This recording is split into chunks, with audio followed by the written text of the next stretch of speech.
ఎట్లా అంటే స్మార్ట్గా చీటింగ్ చేస్తుండ్రు. మన అందరం కూడా ఆండ్రాయిడ్ ఫోన్స్ అని పెద్ద పెద్ద ఫోన్లు వాడుతున్నాం. ప్రతిదీ కూడా నెట్ అనేది కొంచెం ఫాస్ట్ అయిపోయింది. మీ చిన్న చిన్న క్లిక్కులు చిన్న చిన్న యాప్స్ రాగానే ఓపెన్ చేస్తుండ్రు. డబ్బులు కూడా లాస్ అవుతుంది. పాపం అమ్మాయిలకు తెలియకుండానే వాళ్ళు ఏదో మాట్లాడగానే ఓటీపీలు చెప్తున్నారు.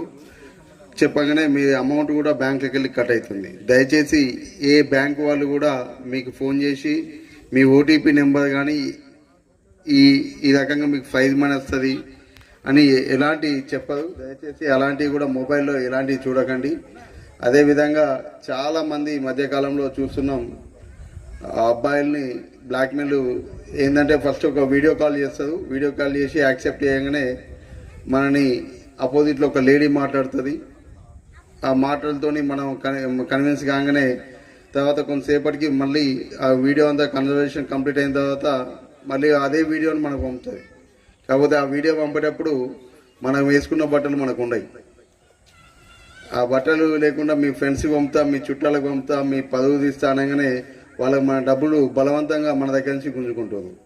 దయచేసి అలాంటి వీడియో కాల్ అపరిచిత వ్యక్తులతోని వీడియో కాల్ కూడా ఎవరు మాట్లాడకండి.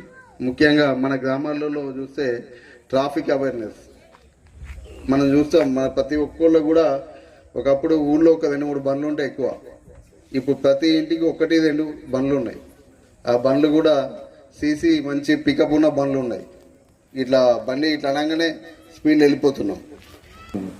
అలా గాయాలైతేనే చనిపోతున్నాం. అయినప్పటికీ కూడా మనం హెల్మెట్ పెట్టుకుంటాం. దయచేసి మీ చిన్నపిల్లలంతా కూడా మీ ఫాదర్ కానీ మీ అన్నయ్యలు కానీ బయటికి పోతూ ఉంటే బండి తీయగానే ఫస్ట్ ఏం అడగాలి? హెల్మెట్ అడగాలి.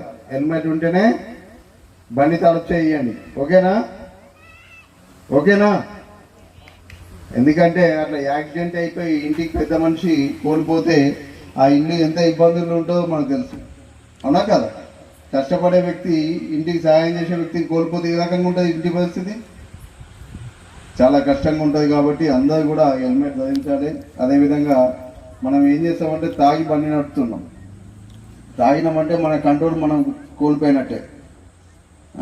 అట్లా బండి నడపడం వల్ల యాక్సిడెంట్లు అయితే మనకి యాక్సిడెంట్ కావడంతో పాటు ఎదుటోడికి కూడా గుద్ది వాణి కూడా డ్యామేజ్ చేయాలి. ఎట్లా అంటే స్మార్ట్గా చీటింగ్ చేస్తుండ్రు. మన అందరం కూడా ఆండ్రాయిడ్ ఫోన్స్ అని పెద్ద పెద్ద ఫోన్లు వాడుతున్నాం. ప్రతిదీ కూడా నెట్ అనేది కొంచెం ఫాస్ట్ అయిపోయింది. మీ చిన్న చిన్న క్లిక్కులు చిన్న చిన్న యాప్స్ రాగానే ఓపెన్ చేస్తుండ్రు. డబ్బులు కూడా లాస్ అవుతుంది. పాపం అమ్మాయిలకు తెలియకుండానే వాళ్ళు ఏదో మాట్లాడగానే ఓటీపీలు చెప్తున్నారు. చెప్పగానే మీ అమౌంట్ కూడా బ్యాంకుకి వెళ్ళి కట్ అవుతుంది. దయచేసి ఏ బ్యాంక్ వాళ్ళు కూడా మీకు ఫోన్ చేసి మీ ఓటీపీ నెంబర్ కానీ ఈ రకంగా మీకు ప్రైజ్ మనీ వస్తుంది అని ఎలాంటి చెప్పరు. దయచేసి అలాంటివి కూడా మొబైల్లో ఎలాంటివి చూడకండి. అదేవిధంగా చాలామంది ఈ మధ్యకాలంలో చూస్తున్నాం, అబ్బాయిల్ని బ్లాక్మెయిల్ ఏంటంటే ఫస్ట్ ఒక వీడియో కాల్ చేస్తారు. వీడియో కాల్ చేసి యాక్సెప్ట్ చేయగానే మనని అపోజిట్లో ఒక లేడీ మాట్లాడుతుంది. ఆ మాటలతో మనం కన్విన్స్ కాగానే తర్వాత కొంతసేపటికి మళ్ళీ ఆ వీడియో అంతా కన్వర్సేషన్ కంప్లీట్ అయిన తర్వాత మళ్ళీ అదే వీడియోని మనకు పంపుతుంది. కాకపోతే ఆ వీడియో పంపేటప్పుడు మనం వేసుకున్న బట్టలు మనకు ఉండవు.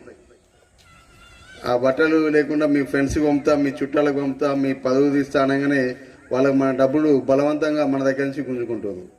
దయచేసి అలాంటి వీడియో కాల్ అపరిచిత వ్యక్తులతోని వీడియో కాల్ కూడా ఎవరు మాట్లాడకండి. ముఖ్యంగా మన గ్రామాలలో చూస్తే ట్రాఫిక్ అవేర్నెస్ మనం చూస్తాం. మన ప్రతి ఒక్కళ్ళు కూడా ఒకప్పుడు ఊళ్ళో ఒక 2-3 బండ్లు ఉంటే ఎక్కువ. ఇప్పుడు ప్రతి ఇంటికి 1-2 బండ్లు ఉన్నాయి. ఆ బండ్లు కూడా సీసీ మంచి పికప్ ఉన్న బండ్లు ఉన్నాయి. ఇట్లా బండి ఇట్లా అనగానే స్పీడ్ వెళ్ళిపోతున్నాం. అలా గాయాలైతేనే చనిపోతున్నాం. అయినప్పటికీ కూడా మనం హెల్మెట్ పెట్టుకుంటాం. దయచేసి మీ చిన్నపిల్లలంతా కూడా మీ ఫాదర్ కానీ మీ అన్నయ్యలు కానీ బయటికి పోతూ ఉంటే బండి తీయగానే ఫస్ట్ ఏం అడగాలి? హెల్మెట్ అడగాలి.